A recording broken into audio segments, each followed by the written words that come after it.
আসসালামু আলাইকুম। আশা করি আপনারা সবাই ভালো আছেন। আজ আমি আপনাদের সাথে মাইক্রোসফট অফিস পাওয়ার পয়েন্টের অ্যানিমেশন পয়েন্টটা নিয়ে আপনাদের সাথে কথা বলবো এবং আপনাদেরকে প্র্যাকটিক্যালি দেখাবো অ্যানিমেশনটা কীভাবে হয় এবং কোন পোর্শনটাই অ্যানিমেশন টুলসটা অ্যাপ্লাই করতে হয় পাওয়ার পয়েন্টের ক্ষেত্রে। তো আগের পর্বতে আমরা দেখেছি ট্রানজিশন এবং আমাদের টোটাল ইন্টার পার্ট 1, পার্ট 2 এবং পার্ট 3-তে আমরা ইন্টার ডিজাইন সম্পর্কে দেখেছি। আর এখন শুধু আমি এই পার্টটাতে শুধু অ্যানিমেশন নিয়েই কথা বলবো। এখন আমি অন্য কোনো বিষয় নিয়ে কথা বলবো না, কারণ অ্যানিমেশনের যে এখানে আমাদের ট্যাবটা রয়েছে, তো এই নেভিগেশন ট্যাবের অ্যানিমেশনের যে প্রত্যেকটা পোর্শন যে আছে, সেই প্রত্যেকটা পোর্শন সম্পর্কে আমি আপনাদের আজকে বোঝাবো এবং বলবো যে কীভাবে অ্যাপ্লাই করবেন।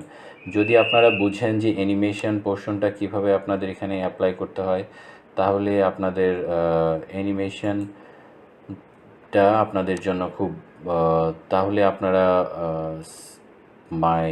মাইক্রোসফট অফিস পাওয়ার পয়েন্টের যে অর্নামেন্টেশনের যে পয়েন্টটা, সেই পয়েন্টটা আপনারা ফুললি ক্লিয়ার হয়ে যাবেন।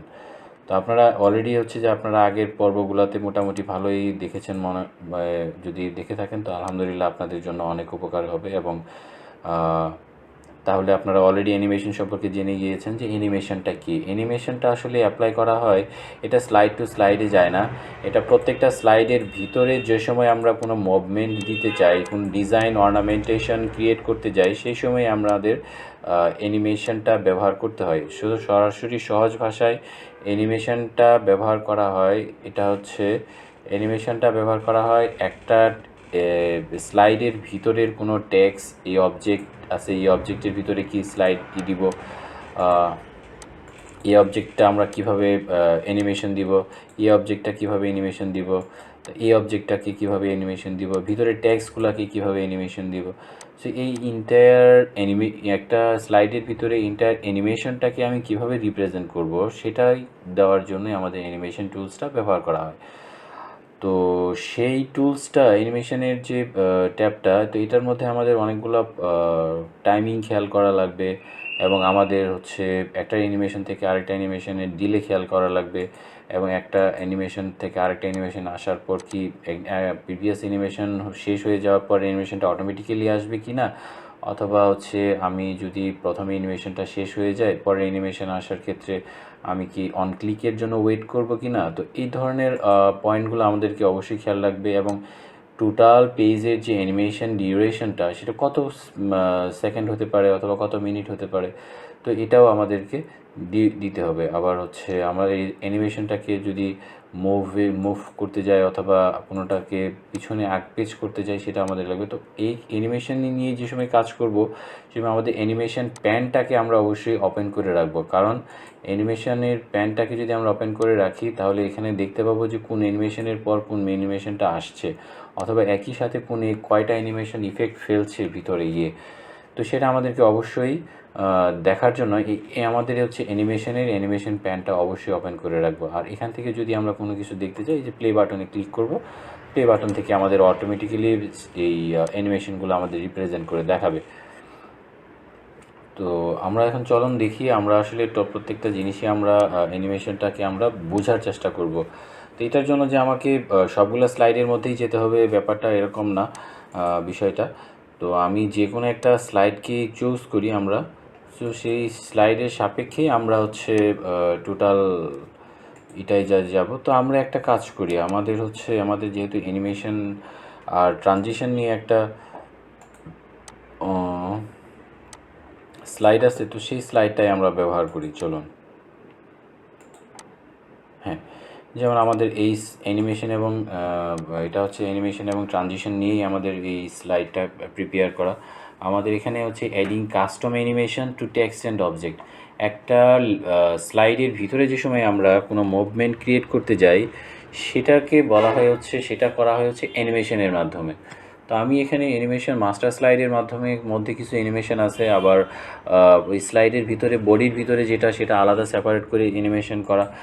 তো এইখানে চলুন আমরা দেখি এই জিনিসগুলোর প্রত্যেকটার মধ্যে একটা অ্যাপ্লাই করি। আমরা আসলে এখানকার যে ইন্ট্রেন্স কীভাবে হবে, ইমফেসাইজ কীভাবে হবে, যদি আমরা এগুলো বুঝে ফেলি না, তাহলে আমাদের অ্যানিমেশনের চ্যাপ্টারটা মোটামুটি ভালো হয়ে যাবে। তো আমরা চলুন একটু দেখি আমরা যে ধরনের এই হেডলাইনটা আমরা কিভাবে করতে চাই। হেডলাইনটাকে যদি হচ্ছে এভাবে করি আমরা দিই, তাহলে হচ্ছে এটা আমরা বুঝতে পারবো। যেমন আমরা এখানে ফ্লাই ইন করে দিচ্ছি, ফ্লাই ইনের পর যদি হচ্ছে ফ্লোট মানে ভেসে ভেসে আসবে এরকম করেও দিতে পারি। তারপরে হচ্ছে ওয়াইপ, সে হচ্ছে মুছার মতো করে আসবে। তারপরে সে যদি তাকে যদি বলি তুমি শেপের মতো করে আসবা, এই যে একটা শেপের মতো করে এসে মাঝখানে সাদা সাদা থেকে ছোটো আকারে পুরাটা কালার ধারণ করবে। অথবা আমি যদি বলি তুমি চাকার মতো করে ঘুরে ঘুরে আসবা। তারপর হচ্ছে আমরা যদি বলি র্যান্ডম বারের মতো আসবা, যেটা আমাদের বার স্ক্যানার যেরকম আছে, এই যেখানে কিন্তু অলরেডি আমাদের এখানে ওই স্টারের মধ্যে দেখবেন যে এটা অলরেডি সিম্বলটা দেখা যাচ্ছে। তারপরে গ্রো এবং টার্নের মতো করে আসবে, এই যেরকম এটাকে বলা হচ্ছে গ্রো অ্যান্ড টার্ন। অথবা হচ্ছে যে বলি জুমের মতো করে আসবে, তো এটাকে বলা হচ্ছে জুম। তারপরে হচ্ছে সুইভেল, মানে ওই একটু ঘুরে ঘুরে আসবে। তারপরে এটা আমি যদি বলি যে না এটা একটা হচ্ছে পড়বে, বাউন্স করবে, তারপরে আসবে। অথবা আমরা হচ্ছে যে পালসের মতো করে দিতে পারবো, যে আমাদের হার্টবিটের পালস। তারপরে কালার পালসের মতো করেও আসতে পারবো, যেটা কালার ইফেক্টটা শুধু আমরা বুঝবো। অথবা টিটের মতো করে আসতে পারবো। তারপরে টিটার মানে হচ্ছে যে এদিক সেদিক খেলাধুলা এরকম করে আসতে পারবো। তারপর হচ্ছে যদি স্পিন করে ঘুরে ঘুরে ঘুরে ঘুরে যদি কোনো কিছুকে আমরা মুভ করাতে চাই ইয়ের ভিতরে, সেটা আমরা করতে পারবো। তারপর গ্রো শিঙ্কের মতো করে করতে পারবো, যে একটু বড় হয়ে উপরে উঠে গিয়ে তারপর আবার নিচে নেমে যাবে। তারপরে ডিস্যাচুরেটেডের মতো করে আনতে পারবো। আমরা অনেকভাবেই দিতে পারি। আমরা একটা জিনিস একটা স্লাইডের মধ্যে আমরা সবগুলো দেখার চেষ্টা করতেছি, এটাই ভালো হবে। তারপর হচ্ছে লাইটেন, মানে এই যে এখন দেখেন আপনাদের কালার লাইটেনের উপর করে আসতে যাচ্ছে। তারপরে প্রথম ট্রান্সপারেন্ট থাকবে, তারপর অবজেক্ট কালারের মতো করে আসবে, এই যে এখন দেখেন এটা করে আসছে। তারপরে কম্পেয়ারিং করে যে কালার চেঞ্জ হয়ে আসছে। তারপর লাইন কালার, পিছনে দেখবেন যে একটা লাইন কালারের মতো করে আসছে। তারপরে ফিল এই যে ব্যাকগ্রাউন্ডে যে ফিল হচ্ছে এরকম করে আসবে। তো ভ্যারাইটিস রকমের আমাদের হচ্ছে মাইক্রোসফট অফিস পাওয়ার পয়েন্টের যেখান থেকে বিল্ড করে দেওয়া আমাদের জন্য, তো এগুলো আমরা এখান থেকে ব্যবহার করে আমরা আমাদের অ্যানিমেশনটাকে আরও সুন্দর করতে পারবো। যখন যেটাকে চাবো তখন সেটা সেভাবেই ব্যবহার করতে পারবো। অথবা আমি এটাকে হচ্ছে আন্ডারলাইনের মতো করে দিয়ে দিতে যাচ্ছি, যে হ্যাঁ আমি যে এই লাইনটাকে আমি এমফেসাইজ করতে যাচ্ছি, আন্ডারলাইন করে দিব, সেটাও দিতে পারবো। What ever we want do we can do. তো আরেকটা হচ্ছে বোল্ড ফ্লাশের মতো করেও দিতে পারবো। তারপরে হচ্ছে আপনার বোল্ড রিভেলের মতো করেও দিতে পারবো। বোল্ড রিভেলটা হচ্ছে এরকম ইফেক্ট দেখেন আপনারা। হ্যাঁ, বোল্ড হচ্ছে, তারপর আবার রিভেল হচ্ছে। তো এখানে ওয়েভ বাঁকার মতো করে দিতে পারবো, যেমন বেঁকে বেঁকে আসছে, মানে মানে ঢেউয়ের মতো করে। তো এই ভার্সেটাইল ওয়েতেই আমরা হচ্ছে ক্রিয়েট করতে পারবো। তারপর ফ্লাই আউটের মতো করে দিতে পারবো। তারপরে হচ্ছে ফ্লুট আউটের মতো করে আমরা দিতে পারবো, যে একটা আসছে একটা ফ্লুট আউট হবে, ভেসে ভেসে আসছে, ভেসে ভেসে চলে যাবে। তারপর হচ্ছে স্প্লিটকেও আমরা এখানে ব্যবহার করতে পারবো, স্প্লিটের মধ্যে। আরেকটা হচ্ছে ওয়াইপ, তো আমরা মুছার মতো করেও দিতে পারবো। স্টারের মধ্যে যে মাঝখানে যেটা আছে সেটাও চলে যেতে পারবো। তো এখানে আমি আপনাকে বলি, এখানে হচ্ছে একটা লেটার কীভাবে প্রথম ইন হচ্ছে, তারপর হচ্ছে এটাকে এমফেসাইজ করতেছে, তারপরে হচ্ছে একটা মোশন দিচ্ছে, তারপর সেটা বের হয়ে চলে যাচ্ছে।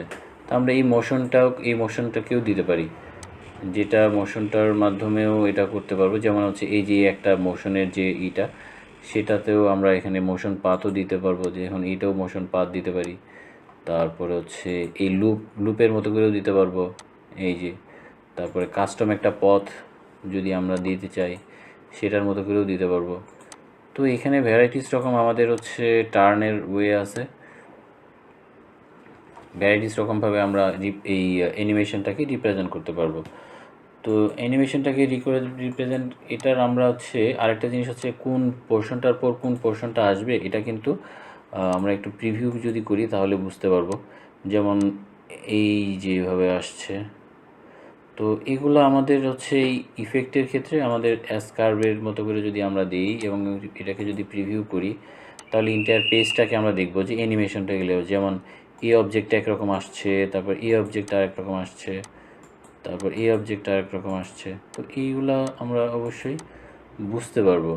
তো আমরা একটু প্রিভিউয়ের মধ্যে দেখি। এই আমি যেভাবে করে হচ্ছে দিয়ে দিলাম, এই দাগায় দিয়ে দিলাম, আমাকে অপশন দিয়ে দিছে, হ্যাঁ তুমি যেভাবে করে দাগাবা সেভাবে করেই হবে, সেভাবে করেই আসবে। তো আশা করি আমরা অ্যানিমেশনের পার্টটাও মোটামুটি দেখলাম। তো অ্যানিমেশন এইগুলো যা অ্যানিমেশন আছে, প্রথম হচ্ছে এখান থেকে অ্যানিমেশনগুলো ইন এবং আউটের একটা পোর্শন কী করবো, ইন্ট্রান্সের যে অ্যানিমেশন সেটা ক্রিয়েট করব। তারপর হচ্ছে এমফেসাইজ, মানে ইন হওয়ার পর সেটাকে একটা বোল্ড আকারে দেখাবে কি না সেটা আমরা এখান থেকে এটার মাধ্যমে দিতে পারবো।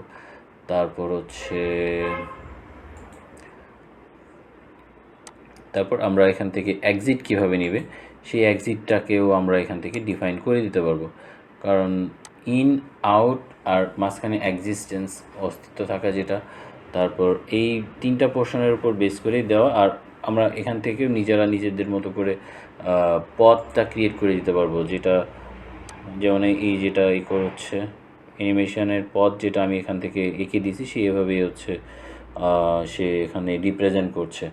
তো আশা করি আপনারা মোটামুটি ভালো বুঝতে পারতেছেন।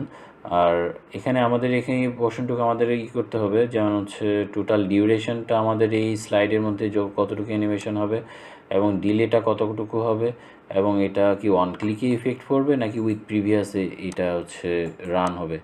এটা নর্মালি আমি বলবো যে উইথ প্রিভিয়াসে। তো আশা করি আপনারা যে আমরা এখন টোটাল স্লাইডটা একটু দেখি, অ্যানিমেশনটা যদি দেখি তাহলে বুঝতে পারবো যে আমাদের অ্যানিমেশনটা কী। অবশ্যই আমরা ট্রানজিশন আর অ্যানিমেশনের মধ্যে ডিফারেন্সটা অবশ্যই আমরা এখন এতদিনে বুঝতে পারছি যে ট্রানজিশনটা হচ্ছে একটা স্লাইড থেকে আরেকটা স্লাইডে, আর অ্যানিমেশনটা হচ্ছে প্রত্যেকটা স্লাইডের ভিতরে প্রত্যেকটা অবজেক্ট এবং টেক্সট কীভাবে হচ্ছে মুভমেন্ট করা যায়, মুভমেন্ট করে এবং একটা সুন্দর অর্নামেন্টেশন ক্রিয়েট করা যায়, সেটার জন্যই আসলে অ্যানিমেশনটা ব্যবহার করা হয়। তো অ্যানিমেশন আর ট্রানজিশনের মধ্যে যে সময় আমরা মোটামুটি ভালো একটা গুড কনসেপ্ট চলে আসবে, তাহলে আমি আপনাকে বলে দিতে পারবো যে আপনারা পাওয়ার পয়েন্টের উপর মাস্টারি অলরেডি হয়ে গেছেন। তো আরও যদি আপনারা প্র্যাকটিস করেন তাহলে আপনাদের পাওয়ার পয়েন্টের উপর আর কোনো প্রবলেম থাকবে না। তো আপনাদেরকে অবশ্যই প্র্যাকটিস করতে হবে। তো চলুন আমরা হচ্ছে একটু দেখে নিই যে ওভারঅল অ্যানিমেশনটা কীভাবে আসছে। তো এই যে মুভমেন্টগুলা, তো এই মুভমেন্টগুলা যে ফেড আকারে চলে যাচ্ছে, সে আবার আসছে, পরেরটা আসছে, মানে সুইং করে আসছে, আবার চলে যাচ্ছে। এই যে মুভমেন্টগুলো কিছু হচ্ছে মাস্টার স্লাইডের মাধ্যমে মুভমেন্ট করা, আবার কিছু হচ্ছে আপনার বডিতে মুভমেন্ট করে রাখা। তো এই যে অ্যানিমেশন এবং মুভমেন্টগুলো, তো অ্যানিমেশন মুভমেন্টগুলো কিন্তু এখানে আমরা এক এক রকম অ্যানিমেশন দেখতে পাচ্ছি। তো আশা করি আমরা অ্যানিমেশনগুলো বুঝতে পারতেছি, কারণ অ্যানিমেশনটা যদি আমরা ভালোভাবে বুঝি তাহলে আমাদের অনেক কিছুই বোঝা হয়ে যাবে। যেমন এটা সুইং করে আসছে, যেমন ওই যে বললাম একটা দেখালাম যেটা এইভাবে আঁকাবাঁকা হয়ে আসছে। তো অ্যানিমেশনের পোর্শনটা আমরা অবশ্যই খেয়াল করব, কারণ অ্যানিমেশনটাকে যত ভালোভাবে আমরা ডেকোরেট করতে পারবো, আমাদের মাইক্রোসফট পাওয়ার পয়েন্টের আমাদের যে প্রেজেন্টেশনটা, সেই প্রেজেন্টেশনটা ততই ভালো হবে। তো এটা আমাদের একটু অবশ্যই খেয়াল রাখা লাগবে। তো অ্যানিমেশনটা আমাদের যত ভালো হবে, অ্যানিমেশনের নলেজ আমাদের যত কনসেপ্ট ক্লিয়ার হবে, আমাদের প্রেজেন্টেশন ততটাই আমাদের বেটার হবে। তো আশা করি আপনারা বুঝতে পারতেছেন। আমরা আসলে ওই যা ওভারঅল অ্যানিমেশনগুলো ছিল এবং একটাই স্লাইডের মাধ্যমে যদিও করেছি আমি, তারপর আমরা সম্পূর্ণ স্লাইডটাই দেখলাম। তো এই স্লাইডটা কখন কীভাবে আমরা করেছি অবশ্যই আপনাদের হচ্ছে পার্ট 3-তে আপনাদের ফুললি আমি আপনাদের রিপ্রেজেন্ট করে দিয়েছি। তো আশা করি আপনারা বুঝতে পারছেন যে অ্যানিমেশনটাও কীভাবে করা যায়। তো অ্যানিমেশনটা নিয়ে আশা করি আপনাদের আজকের পর আর কোনো প্রবলেম থাকবে না। তো আপনারা যদি কোনো ভালোভাবে বুঝে থাকেন এবং আমার এখান থেকে যদি কোনো আপনাদের উপকার হয়ে থাকে, তো আপনারা অবশ্যই আমার চ্যানেলটা সাবস্ক্রাইব করে দেবেন এবং বাটনে লাইকের যে পোর্শনগুলো আছে লাইকগুলো করবেন। এবং কোথাও যদি আপনাদের কোনো প্রকার ব্যারিয়ার ক্রিয়েট হয়ে থাকে যে পাওয়ার পয়েন্টের উপর আপনার এই পোর্শনটুকুতে আপনারা ঠিকমতো বুঝতে পারছেন না, অথবা আরেকটু আপনাদের ইমপ্রুভ করা দরকার, অথবা আরেকটু ভালো করে আপনাদের বুঝেন, তারা কমেন্টস বক্সে অবশ্যই লিখবেন। আমি চেষ্টা করবো আপনাদেরকে এই টপিক্সের উপর আরও ভালো করে এমফাসাইজ করে আরও ক্লিয়ার করে দেওয়ার জন্য। আশা করি আপনারা ভালোই থাকেন এবং আপনাদের জন্য দোয়া থাকলো। আসসালামু আলাইকুম।